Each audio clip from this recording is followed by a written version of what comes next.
আসসালামু আলাইকুম, স্বাগতম জানাচ্ছি বিবিসি নিউজ আন্তর্জাতিক সংবাদে। শুরুতেই সংবাদ শিরোনাম, এরপর বিস্তারিত। ইরানের বিক্ষোভ দমনে ছাদ থেকে ছোড়া হয় গুলি। ইরানের পরিস্থিতি খারাপ হলে কঠোর হবে তুরস্ক। মার্কিন ও ইসরায়েলি ক্ষেপণাস্ত্র হামলার শঙ্কায় ইরান। মার্কিন নির্ভরতা কমাতে চায় ইসরায়েল। আসছে 10 বছরের চুক্তি। দর্শক, এতক্ষণ শুনছিলেন সংবাদ শিরোনাম। এখন বিস্তারিত। আপনি যদি ইসরায়েলের ধ্বংস চান এবং মুসলিমদের পাশে থাকেন, তাহলে ভিডিওতে লাইক করে চ্যানেলটি অবশ্যই সাবস্ক্রাইব করে দিবেন এবং আপনার মূল্যবান মতামত অবশ্যই কমেন্টে লিখে জানিয়ে দিবেন। এখন বিস্তারিত। ইরানে বিক্ষোভ দমনে ছাদ থেকে ছোড়া হয় গুলি। ইরানে সরকারবিরোধী বিক্ষোভ দমনে ব্যাপক সহিংসতার ঘটনা ঘটেছে। এতে কয়েক হাজার মানুষ মারা গেছেন বলে নিশ্চিত করেছে দেশটির কর্তৃপক্ষ। তবে আন্তর্জাতিক সংস্থাগুলো বলছে নিহতের সংখ্যা 20,000 ছাড়িয়ে যেতে পারে। দেশটির বিক্ষোভ দমন নিয়ে যখন আলোচনা চলছে, তখন চাঞ্চল্যকর কয়েকটি ভিডিও ভাইরাল হয়েছে। সেখানে দেখা যাচ্ছে কয়েকজন স্নাইপার ছাদের ওপর উঠে বিক্ষোভকারীদের দিকে গুলি ছুড়ছেন। তেহরানের একটি হাসপাতালে কয়েকটি লাশের স্তূপও দেখা যাচ্ছে। বিবিসি ভেরিফাই জানিয়েছে, ইরানে চলমান বিক্ষোভের পরিস্থিতির রিপোর্ট করা কঠিন হয়েছে, কারণ সরকার প্রায় সম্পূর্ণ ইন্টারনেট ব্লক করেছে।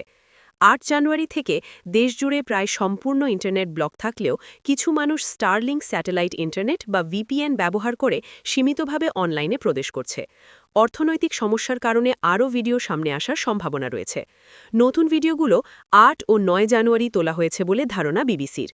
ওই সময়ে ইরানে হাজারো মানুষ দেশজুড়ে বিক্ষোভে অংশ নিয়েছিল।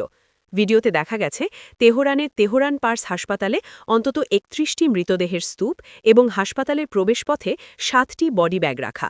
পশ্চিম তেহরানে একটি হাইওয়েতে শত শত মানুষ বিক্ষোভ করছে, যেখানে গুলির শব্দে আতঙ্ক ছড়ায়। বিক্ষোভকারীরা সিসিটিভি ক্যামেরা ক্ষতিসাধনের মাধ্যমে নজরদারি এড়ানোর চেষ্টা করছে। দেশটির কেরমান শহরে ভিডিওতে দেখা গেছে ছাদের উপরে থাকা সশস্ত্র ব্যক্তিরা অস্ত্র নিয়ে গুলি চালাচ্ছে। উত্তর পূর্বের শহর মাশহাদে ছাদের ওপর 2 জন ব্যক্তির উপস্থিতি ধরা পড়েছে। একজন বড় রাইফেল হাতে ও ফোনে কথা বলছে। মার্কিন ভিত্তিক human rights activist news agency জানিয়েছে, সরকার বিরোধী ওই বিক্ষোভে এখন পর্যন্ত প্রায় 6,000 জন নিহত হয়েছে, যার মধ্যে 5,633 জনই বিক্ষোভকারী। আরও 17,000 জনের মৃত্যুর খবর যাচাই করা হচ্ছে। তবে ইরানি কর্তৃপক্ষ জানিয়েছে নিহতদের সংখ্যা 3,100 এর বেশি। এদের মধ্যে বেশিরভাগ নিরাপত্তা বাহিনী বা অশান্তি সৃষ্টিকারা বিক্ষোভকারীদের দ্বারা আক্রান্ত পথচারী। ইরানের পরিস্থিতি খারাপ হলে কঠোর হবে তুরস্ক। ইরানের চলমান পরিস্থিতি আরও বাজে হলে তুরস্ক সীমান্তে একটি বাফার জোন স্থাপনের পরিকল্পনা করছে। আঙ্কারা চাচ্ছে যদি সবচেয়ে খারাপ পরিস্থিতি ঘটে, অর্থাৎ তেহরান সরকারের পতন হয়, তবে তারা সীমান্তের ঢল ঠেকাতে কঠোর অবস্থান নেবে।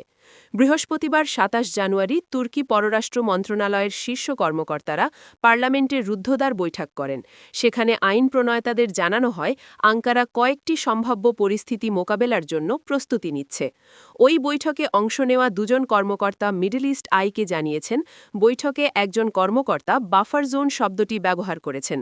মূলত তুরস্ক অস্থির থাকা ইরানের শরণার্থী প্রবেশ আটকাতে যাচ্ছে। তবে অন্য একজন অংশগ্রহণকারী বাফার জোন শব্দটি ব্যবহার করেননি বলে জানিয়েছেন, যদিও তারা সীমান্তের বাইরে অতিরিক্ত ব্যবস্থা নেওয়ার ইচ্ছা প্রকাশ করেছেন। চলতি মাসের শুরুতে তুর্কি প্রতিরক্ষা মন্ত্রণালয় জানিয়েছে তারা 560 কিমি দীর্ঘ ইরান সীমান্তে নিরাপত্তা ব্যবস্থা শক্তিশালী করেছে।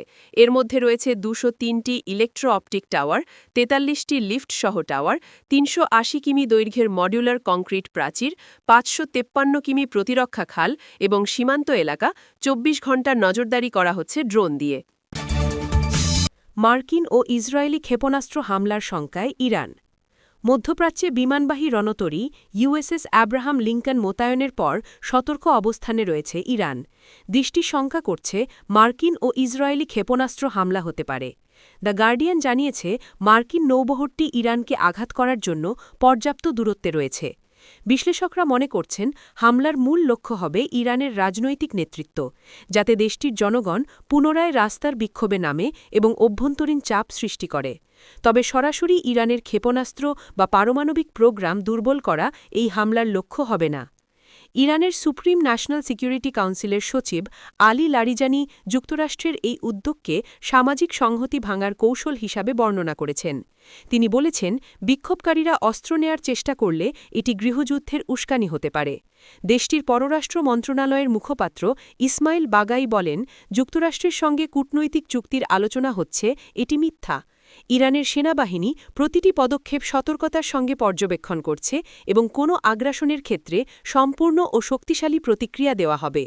2 সপ্তাহ আগে ট্রাম্প ইরানের ওপর হামলা চালানো থেকে বিরত ছিলেন, তবে ইরানি বিক্ষোভকারীরা মার্কিন সহায়তার প্রতিশ্রুতি পূরণ না হওয়ায় অসন্তুষ্ট।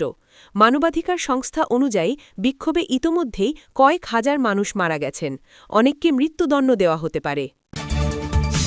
মার্কিন নির্ভরতা কমাতে চায় ইসরায়েল, আসছে 10 বছরের চুক্তি। যুক্তরাষ্ট্রের সঙ্গে নতুন 10 বছর মেয়াদী নিরাপত্তা চুক্তি করতে খসড়া প্রস্তুত করছে ইসরায়েল।